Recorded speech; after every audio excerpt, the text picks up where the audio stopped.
दोस्तों नमस्कार। आज एक ऐसी शख्सियत की जयंती है जिसने देश की राजनीति और सामाजिक ताने-बाने को हमेशा-हमेशा के लिए बदल दिया। हम बात कर रहे हैं भारत के पूर्व प्रधानमंत्री बीपी सिंह साहब की। जब-जब देश में सामाजिक न्याय का इतिहास लिखा जाएगा तब-तब राजा मांडा यानी बीपी सिंह साहब का नाम सुनहरे अक्षरों में अंकित किया जाएगा। वे किसी आम राजनेता की तरह नहीं बल्कि इस देश में सदियों से हाशिए पर ढकेले गए शोषित, वंचित और पिछड़ों के अधिकारों के लिए एक सच्चे योद्धा की तरह लड़े। उन्होंने जाति से ऊपर उठकर मानवता और न्याय को चुना। वे जन्म से समर्थ थे, वे ठाकुर थे, एक राजा थे। लेकिन एक सच्चा नेता वह नहीं होता जो सिर्फ अपनी जाति के हितों की बात करे। सच्चा नेता वह होता है जो अपनी जाति और विशेषाधिकारों के पिंजरे को तोड़कर देश के आखिरी पायदान पर खड़े व्यक्ति की पीड़ा को समझे। बीपी सिंह साहब ने यही किया। उन्होंने अपनी राष्ट्रीय ठाट-बाट और सवर्ण पहचान से ऊपर उठकर देश के बहुसंख्यक समाज, अन्य पिछड़ा वर्ग, दलित, आदिवासियों के दर्द को महसूस किया। उन्होंने समझा कि जब तक देश की सत्ता, शासन और नौकरियों में हर वर्ग की हिस्सेदारी सुनिश्चित नहीं होगी, तब तक ये लोकतंत्र अधूरा है।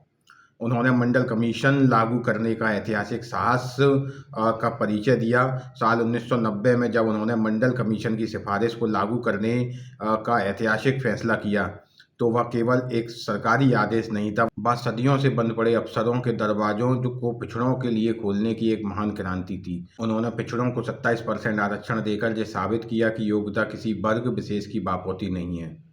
अगर वंचितों को अवसर मिले तो वे भी देश के निर्माण में बराबरी की भूमिका निभा सकते हैं। बीपी सिंह साहब ने बाबा साहब डॉक्टर अंबेडकर के सामाजिक न्याय के विचार को स्थापित करने का हमेशा काम किया।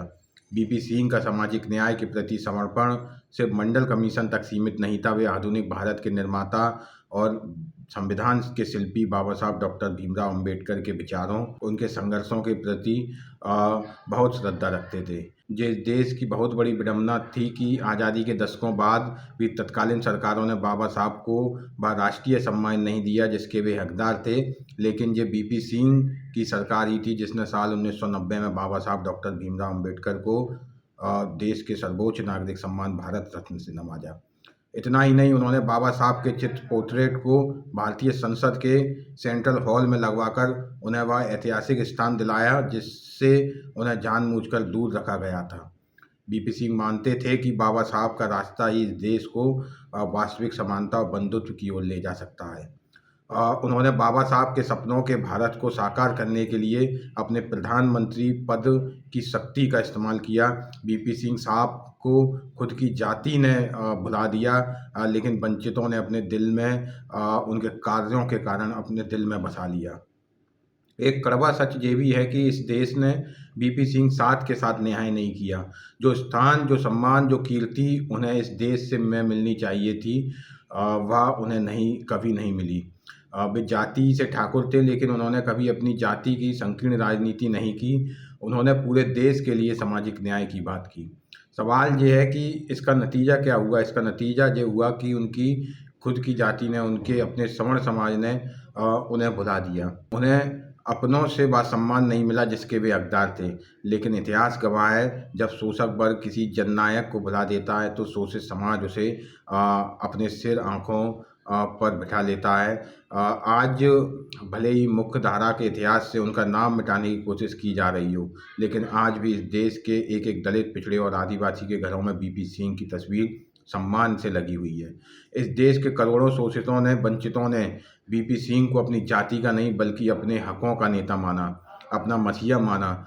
ये इस देश के इतिहास की सबसे बड़ी विडंबना है कि जिस नेता ने देश को जोड़ने और सबको हक देने की बात की, उसे उसकी ही जाति ने बिसरा दिया। इस पूरे देश ने उनके महान योगदान को भुला दिया। हमें ये भी याद रखना चाहिए कि बीपी सिंह जी ने विचारधारा के लिए सत्ता की कुर्बानी दी थी। सामाजिक न्याय की ये राह कभी आसान नहीं रही। जैसे ही उन्होंने पिछड़ों को अधिकार देने का संकल्प लिया, वैसे ही देश की दक्षिणपंथी ताकतों और बीजेपी को ये बर्दाश्त नहीं हुआ। कमंडल की राजनीति करने वाली बीजेपी ने पिछड़ों के इस उत्थान को पचाया नहीं, और जब बीपी सिंह अपने सिद्धांतों पर अड़े रहे, जब उन्होंने देश के सांप्रदायिक सौहार्द और सामाजिक न्याय से समझौता करने से साफ इनकार कर दिया। तो बीजेपी ने अपनी बैसाखी खींच ली और उनकी सरकार को, बीपी सिंह साहब के नेतृत्व वाली सरकार को गिराने का काम किया। सरकार गिराने का वह कृत्य पूरी तरह से अनैतिक और जनविरोधी था। वह केवल एक सरकार को गिराना नहीं था, बल्कि देश के करोड़ों पिछड़े और वंचितों के हक पर कुठाराघात करने की एक साजिश थी। लेकिन सत्ता के भूखे लोग ये भूल गए कि सरकारें तो आती जाती रहती हैं, कुर्सी तो ढह जाती है, लेकिन जो नेता जनता के दिलों में अपनी जगह बना लेता है, उसे इतिहास कभी नहीं मिटा सकता। बीपी सिंह साहब ने कुर्सी गंवाई, लेकिन देश के करोड़ों शोषितों का दिल और उनका आजीवन सम्मान जीत लिया। आज जब हम उन्हें याद कर रहे हैं तो हमें ये समझना होगा कि मंडल कमीशन की लड़ाई अभी खत्म नहीं हुई है। आज हमारा ये कर्तव्य है कि हम बीपी सिंह साहब के उस बलिदान को व्यर्थ ना जाने दें। आज हम ये सब मिलकर उस महान फ़कीर राजा बीपी सिंह साहब को नमन करें, जिनके योगदान को भले ये देश भूल गया हो, लेकिन शोषितों की आने वाली नस्लें उन्हें हमेशा अपने दिलों में ज़िंदा रखेंगी।